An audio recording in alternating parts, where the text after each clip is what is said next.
Budget सत्र के दौरान भले ही पर्दे पर यह दिख रहा है कि भाजपा लगातार कांग्रेस के साथ भिड़ रही, लेकिन पर्दे के पीछे जो हो रहा है वे सामने दिख रहे माहौल से कहीं ज्यादा माइंड गेम का खेल है। तमाम भाजपाई लीडर ऐसे हमले बोल रहे हैं कि उनकी सियासी तोप का हर गोला बरस तो सरकार पर रहा है, लेकिन नुकसान कांग्रेस को करवा रहा है। इन नेताओं के हमलों में सियासी गमले भी, ये नेता इन गमलों में फूल लगाकर कांग्रेस पर फेंक रहे हैं। जाहिर तौर पर निशाना उप मुख्यमंत्री मुकेश अग्निहोत्री।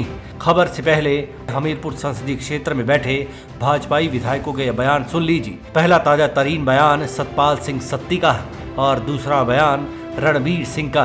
दोनों नेताओं के बयान सदन के भीतर के हैं, सुनिए जरा। कहते जी हमारे जिले के उप मुख्यमंत्री बन गए मुकेश अग्निहोत्री जी, तो कहते वो भी नहीं कर सकते। मैंने कहा यार ये मुख्यमंत्री उप मुख्यमंत्री मुख्यमंत्री मंत्री हुंदा, उप मुख्यमंत्री क्या हुंदा, मैं उन्होंने देसी भाषा समझाया। मैं कहा मुकेश जी बुरा नहीं मनाएंगे, उप मुख्यमंत्री मैंने कहा क्या होता है, तो ऐसे मुकेश जी बेचारे 5 साल हमारा भी बीपी हाई करते रहे, अपना भी हाई करते रहे, बोलते रहे, लड़ते रहे, भागते रहे। उन्ना वालों को भी लगा कि हमारा मुख्यमंत्री बनेगा। उसके चक्कर में मैं बच गया, बाकी सारे रगड़ हो गए। मैं बच गया, बाकी सारे 10-10 हजार से 8-8 हजार से रगड़ हो गए कि अपना चीफ मिनिस्टर बनेगा।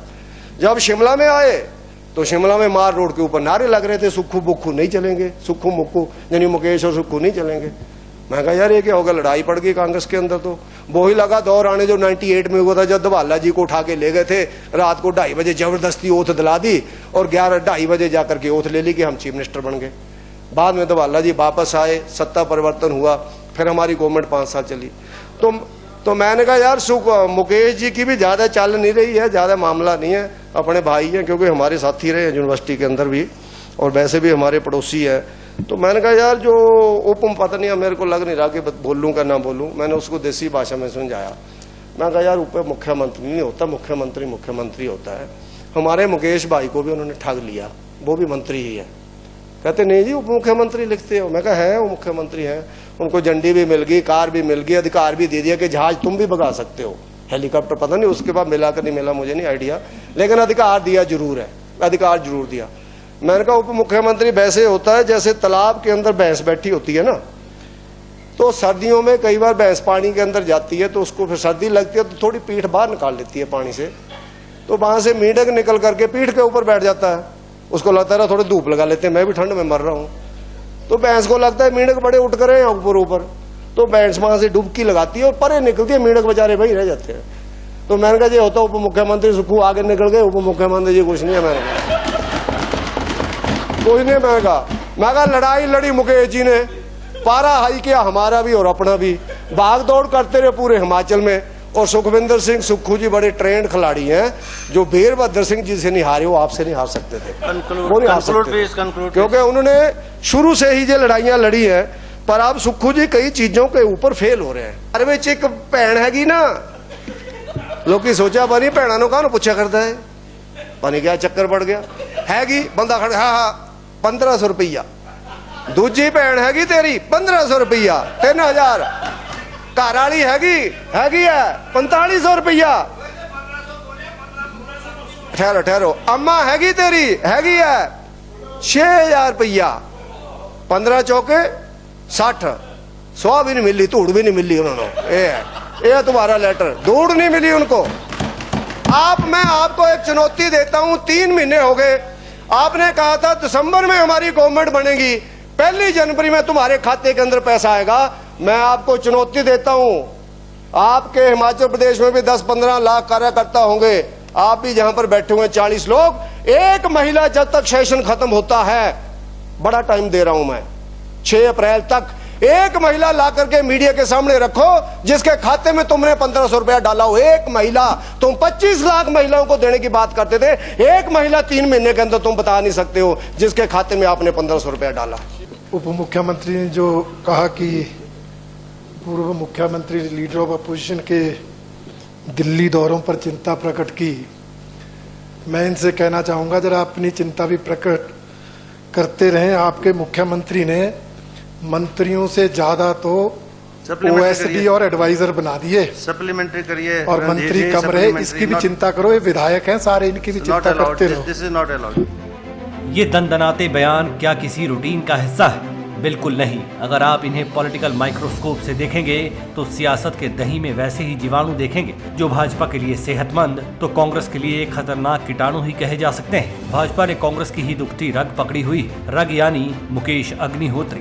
दरअसल अग्निहोत्री के उप मुख्यमंत्री होने के बावजूद उनका कोई वजूद पहले जनता को नजर नहीं आ रहा था। अब यही दृष्टिकोण भाजपा ने भी बना लिया है, लेकिन भाजपा के दृष्टिकोण में असल कोण सियासी है। हमीरपुर लोकसभा क्षेत्र में इस बार ये तय है कि अनुराग ठाकुर का मुकाबला कांग्रेस के साथ होना है। इस बार टक्कर इसलिए जबरदस्त मानी जा रही है कि मुख्यमंत्री और उप मुख्यमंत्री दोनों ही हमीरपुर संसदीय क्षेत्र से हैं। राहुल गांधी के साथ अनुराग ठाकुर लगातार जबरदस्त तरीके से टक्कर ले रहे हैं। ये भी हकीकत है कि इस बार अनुराग लगातार चौथी बार सांसद का चुनाव लड़ेंगे और उनके खिलाफ एंटी इनकम्बेंसी फैक्टर भी है। लेकिन कांग्रेस के पास ऐसी कोई रणनीति या चेहरा इस संसदीय क्षेत्र में ऐसा नहीं कि जो गेम चेंजर माना जा सकता हो। जबकि बड़ी बात यह है कि गांधी फैमिली के लिए हमीरपुर संसदीय क्षेत्र में अनुराग से सियासी बदला हर हाल में जरूरी होगा।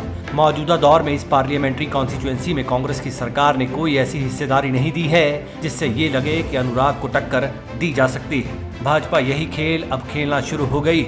ऊना जिला से मुकेश अग्निहोत्री को बेचारा बनाकर पेश कर रही भरे सदन में साफ तंज कसे जा रहे हैं कि मुकेश तो नाम के ही डिप्टी सीएम साहब के आगे मजबूर है। भले ही कहने को बराबर का दर्जा दिया है, लेकिन उनकी अहमियत सिफर की तरह ही है। यानी ऊना जिला में ये मैसेज सत्ती दे रहे हैं तो बिलासपुर में ये काम रणधीर ने पकड़ा हुआ है। बचा अकेला हमीरपुर जिला तो वहां का जिम्मा फिर अकेले सुखविंदर सिंह सुक्खू पर आ जाता है। कमाल की सियासत हो रही। भाजपा नब्ज कांग्रेस की पकड़ रही है और इलाज अपनी सियासी कमजोरी का ढूंढ रही। जनता के मन में भरा जा रहा है कि मुकेश को अब कांग्रेसी ही कलेश मान रहे।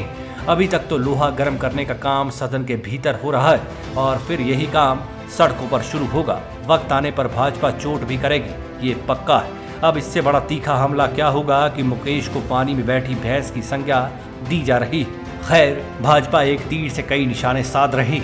चुनावों से पहले क्राउड पुलर रहे मुकेश को खुद भाजपाई पावर कैचर का खिताब दे रहे हैं। कह रहे हैं कि विपक्ष में 5 साल तक अग्निहोत्री ने उनका पारा चढ़ाए रखा और अब मुकेश की हालत क्या है। ये नब्ज असल में उस नब्ज को ठंडा करने की कवायद है जिसकी गर्मी को मुकेश ने लगातार 5 साल तक बनाकर रखा था। मगर दाद देनी होगी भाजपा नेताओं के दिमाग की। सुक्खू के खिलाफ चुप रहते हैं। मुकेश को ही सलाहें देकर सीएम सुक्खू के दिल में अपने लिए सॉफ्ट कॉर्नर बनाने हेतु कहते हैं कि दुनिया ये भूल जाए कि कोई सुक्खू को साइडलाइन लगा पाएगा, क्योंकि सुक्खू वो नेता रहे हैं जो स्वर्गीय वीरभद्र सिंह के खिलाफ रहकर आज सीएम के पद पर पहुंच चुके हैं। यानी मुकेश जो 5 साल तक भाजपा के लिए कलेश बने रहे थे, अब उसका बदला भी भाजपाई इस तरीके से ले रहे हैं कि मुकेश बेचारा बने और कोई हमीरपुर संसदीय क्षेत्र में टक्कर अनुराग के खिलाफ बना ही न पाए। हालात तो यही हैं कि मुकेश जितने बेचारे साबित किए जाएं, उतना ही बेड़ा पार भाजपा का लगेगा। कांग्रेस जनता से जितनी दूर होगी, भाजपा के लिए दिल्ली उतनी ही नजदीक होगी। Manish Kaul, black and white news.